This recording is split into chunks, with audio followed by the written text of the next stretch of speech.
Imagine this, you send someone a text, hours pass, they see the text and they do not reply. You say something to your boss and they say, "Can we talk tomorrow?" Your partner suddenly becomes quiet. I'm trying to be serious. I'm just in a very bubbly mood today. Your friend doesn't invite you to a party. Someone leaves a rude comment under your post, and your parents compare you to someone else. Why can something so small ruin your entire day, your confidence, your mood? It's because most of us believe it is because what the other person did. Okay, they made me angry. They made me upset. They made me insecure. But what if I told you that's just half of the story? What if people don't create your emotions, but they activate the emotional patterns that were already inside of you? Welcome to Wiser with Akshita. I am your host, Akshita, and today we'll be talking about why your brain reacts even before you can think, why your childhood still affects your reactions today, why two people can experience the exact same situation but still have a totally different emotional reaction, and most importantly, how to stop living in autopilot. In this video, our goal won't be to stop feeling emotions, but to stop letting every emotion control your life. As I mentioned earlier, that two people can go through the exact same event and still have the complete opposite emotional reaction. Why does that happen? Imagine two employees. They have a supervisor. He says that this report needs improvement. Employee 1 says, "Thanks, I'll work on it." And he goes home peacefully. He does what he has to do and he's fine with that. But on the other hand, there is employee B. He internalizes that and thinks, "I'm terrible at my job." He thinks that everyone is disappointed at him and he cannot do anything, and he might be feeling anxious all day, replaying the same conversation over and over again. So do you think the supervisor was one who created two emotions in them, or was it the employees who created the emotion? The event was exactly the same, but the interpretation by the two employees was different. And that interpretation created different emotions in them, and those emotions created reactions. So let me teach you a simple formula. First, the event happens, then we interpret it, then we have a certain emotion in our body, then we give a certain reaction. But most people think that just the event is responsible for our emotion. But psychology tells us that interpretation has a huge role in how we feel. Okay, let me give you another example. Someone you know walks past by you and you're like, "Hello," and the other person just keeps walking. And you, in your mind, what would you think? Some of you could think, "Oh, maybe they're upset with me." Some of you would think, "They don't even like me." Some of you may think, "I did something wrong. I am wrong." Some of you would think they maybe didn't see me, or they're having a difficult day. Same event, different interpretation, different emotions, different reactions. So, what we learn from this is that we do not react to the reality. We often react to the meaning that our mind has created of that reality. So, where does this interpretation come from? To understand this, we need to first understand your brain. Imagine your brain has an alarm system. It's called the amygdala. Amygdala is responsible for your emotions. It is also responsible for your fear response. Its job is simple, just to keep you safe. It constantly asks, could this be dangerous? Do we need to protect? Do we need to protect ourselves? But notice, it doesn't ask, does it need to definitely be dangerous? It just asks, could it be dangerous? The tiny difference changes everything. For example, you're cooking your favorite dish in your kitchen and a little smoke appears, and due to this the smoke alarms goes off, and it doesn't actually check if the kitchen is actually on fire. It just thinks, Could it be on fire because it has some smoke? I mean, it doesn't think. Smoke alarms don't think, it's just some machine. But you know what I mean. It reacts first. Your amygdala works the same way. Your amygdala just react to the physical danger out there in the world. It also reacts to the emotional danger. Your amygdala reacts to criticism, rejection, embarrassment, conflict, feeling ignored, feeling judged. Thousands of years ago, being rejected by your tribe could mean it can threaten your survival. So, our brain is wired to pay close attention to social acceptance. That was wired to protect us can be triggered in some everyday interactions, even when there is no real danger. So that means that our brains are wired to protect us, not to make us happy. So, why do you react before you can even think? Here comes our prefrontal cortex.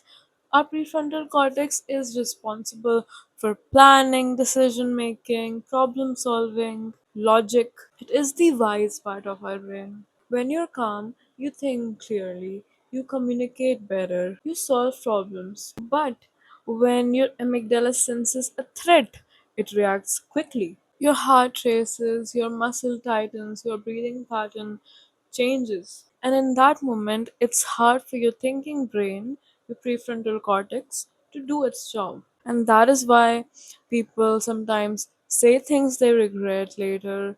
They slam doors, send angry texts, or shut down completely. This is sometimes called the amygdala hijack. It doesn't mean that you have lost control forever. It means that your brain has temporarily shifted to survival mode. This explains why reactions happen, but it doesn't limit us. It doesn't mean we can't learn to respond differently. One goal of emotional regulation is for our thinking brain come back online before we can act. So imagine you're holding a cup of coffee. Someone bumps into you and it spills everywhere. When asked why did the coffee spill, people mostly reply that because that person bumped into me. But that's only the part of the answer. Coffee was spilled because coffee was already in the cup. If the cup had tea, the tea would have spilled. The bump reveals what was already there. Life works the same way. When someone criticizes you, what comes out? Is it anger, shame, fear, defensiveness, or sadness? The event doesn't create everything that was inside of us already. It reveals what was inside of us. Sometimes it reveals the emotional patterns that we have been carrying for years. But it doesn't mean that people are not responsible for their own harmful behavior.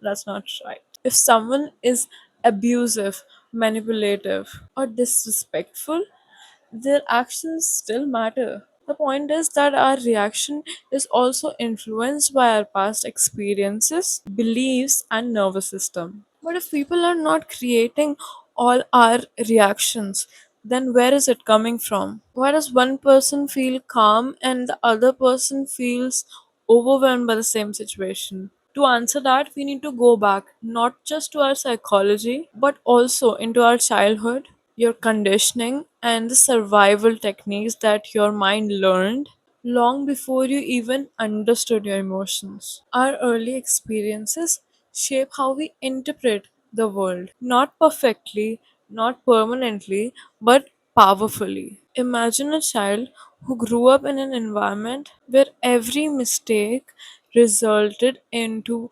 shouting and harsh treatment. Over time, the child doesn't just learn to avoid mistakes. They may also begin to believe mistakes make me unworthy. Criticism means I'm failing, or I have to be perfect to be accepted. And years later, a supervisor gives a calm, constructive criticism, and their body reacts before their mind can. Not because the supervisor is unsafe, but because the nervous system remembers the pattern. And here is where trauma comes in.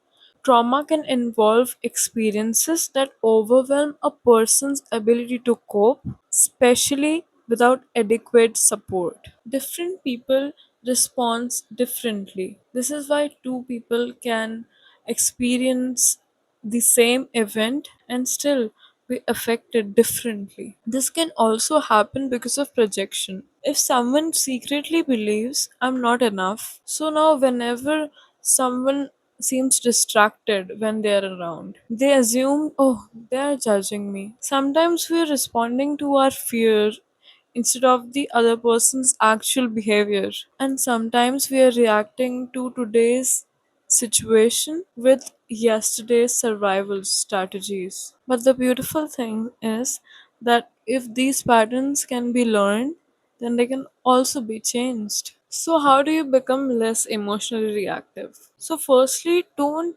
chase emotional control. Change the beliefs that create the reaction. So, imagine you have an alarm system in your house that goes every time you toast. So, you have two options. Option one is keep pressing the reset button every day, and option two is to fix the alarm. Most of us spend our whole life managing our reactions instead of understanding why they happen. The psychology behind this is that a trigger is usually a symptom, not the root problem. So, when someone ignores your text, the trigger isn't really the text. So, ask yourself, why did it affect me so much? Because maybe underneath it is a belief that I'm not enough, or people always leave, or that I'm easy to replace. The text simply activates the pre existing belief. So if you fight the trigger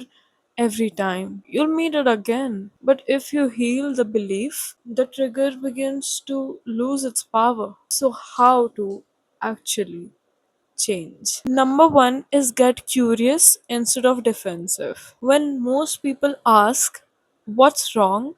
Emotionally intelligent people ask, why did this affect me so deeply? When someone calls you lazy, instead of instantly defending yourself, ask, why did that word hurt me? Maybe it's because you secretly believed it yourself. Or maybe you grew up feeling like anything you did, it was never enough. Or you were constantly nagged for doing things and people called you lazy all the time. So you believe it yourself. I have a whole video of convincing you why you are not lazy. You can go check it out. It will be in the description. So instead of immediately defending yourself, ask yourself, why did that word hurt? Your reaction becomes information, not your identity. Number two is separate the present from the past. Every time you're emotionally overwhelmed, ask yourself, is this reaction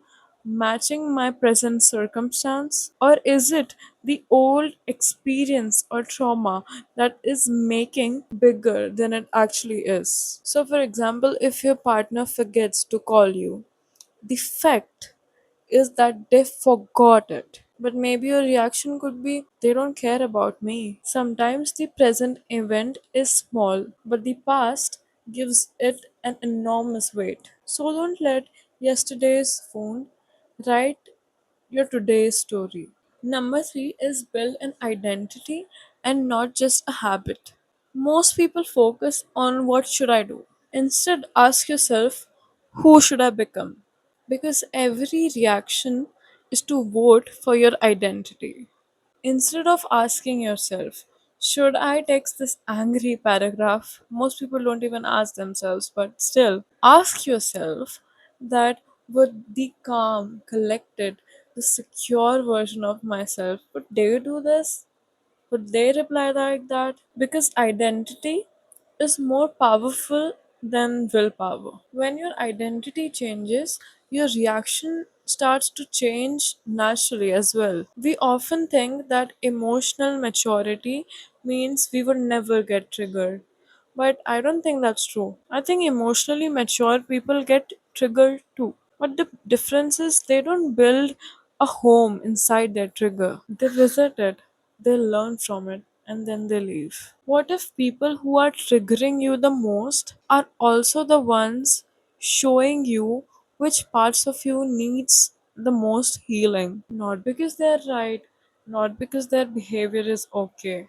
We are not going to justify that. But because your reaction is pointing towards something that needs understanding. And that is where the growth begins. You don't heal while winning every argument. You heal when your peace is no longer controlled by every delay, every argument, every opinion, every criticism, or every misunderstanding. So I hope you learned something new today.